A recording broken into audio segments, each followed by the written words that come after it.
I'm Sarah Frugani with KENS 5 News Now. Hundreds of San Antonians have a chance to restore their homes through the city's popular home rehab program, and applications open soon. We're really interested in helping people stay in their homes and the affordable housing that they already have. So our improvements can help with replacing roof shingles, addressing foundation problems. We're really looking for improvements that if we do the smaller improvements now, it helps the family avoid more major rehab down the road. So that's a critical piece that we're looking for. Today, the city is hosting an information session. They received more than 3,500 applications last year, and they expect demand to be higher this time. The program provides funding through a forgivable loan, but homeowners have to meet certain criteria.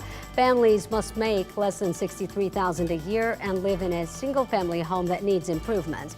Applications open 1 week from now, October 23rd.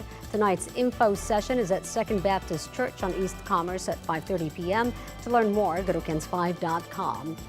Police are investigating now after someone drives by a San Antonio neighborhood and opens fire 5 houses away, hitting a teen. This was on Lincolnshire Drive on the city's east side. They say the teen was standing near his car when he was shot in the leg and abdomen, and they believe 2 vehicles may be involved. Police are still searching for the shooters and have not yet released the make or models they were driving. A husband and wife struggling over a firearm ends with him dead and her wounded. When officers got to the home on Holly Hill Drive on the east side Saturday night, they found the gun on the floor of the living room and the 49-year-old man shot to death. Police say the couple was fighting over the weapon when it went off, hitting both. The woman's hand was wounded. Police have not said if she will be charged.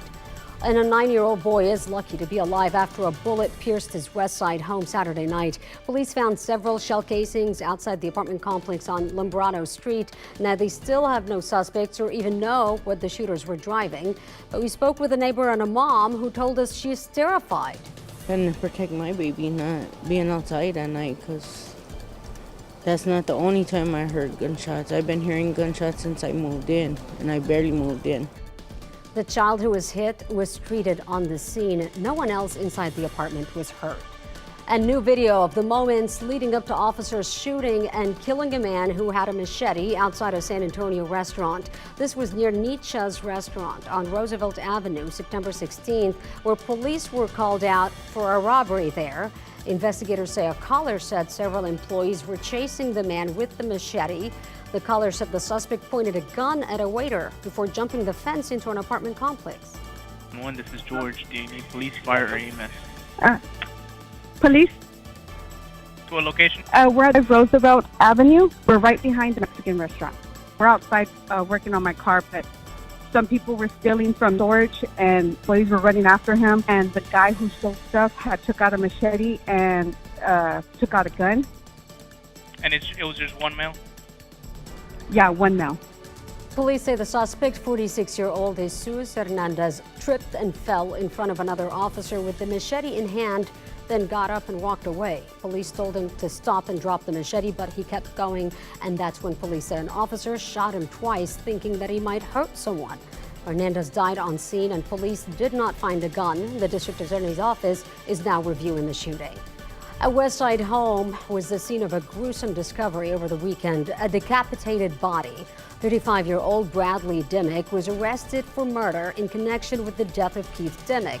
Police were initially called out to Demia Drive for reports of a suspicious person looking into parked vehicles. And when officers got there, police say Bradley told him, quote, "I just killed somebody," and then gave him the address to a home on San Lucas Street about 4 minutes away. That's where they found a dead dog near the front door and a body in the living room. Dimmick's bonds now total more than $1 million. As the war in Israel rages on, San Antonians gathered outside City Hall for a night of prayer. For many of them, the war there hits close to home.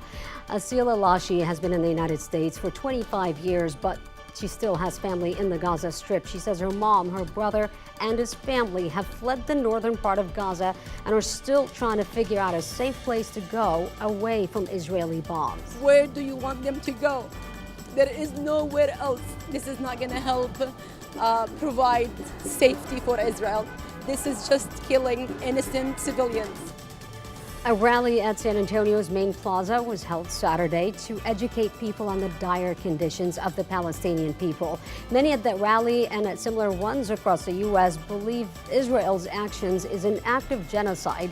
Israel has justified the bombings as retaliations for the initial Hamas attacks October 7th, which President Biden described as the worst massacre of Jewish people since the Holocaust.